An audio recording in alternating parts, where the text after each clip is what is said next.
कलशस्य मुखे विष्णु कंठे रुद्र समाश्रित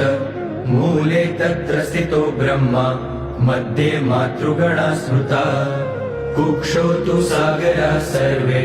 सप्तद्वीपा वसुन्धरा अंगेश्च सहिता सर्वे कलशाम्बु समाश्रिता गायत्री चैव सावित्री शान्ति पुष्टिकरी तथा आयान्तु देव पूजार्थं दुरितक्षयकारका त्वत्तो हि सर्वतीर्थानि देवा सर्वे त्वयि स्थिता त्वयि तिष्ठन्ति सर्वाणि यतः कामः फलप्रदा गंगे च यमुने चैव गोदावरी सरस्वती नर्मदे सिन्धु कावेरी जलेऽस्मिन् सन्निधिं कुरु उन्मत्त गंगा सरयू च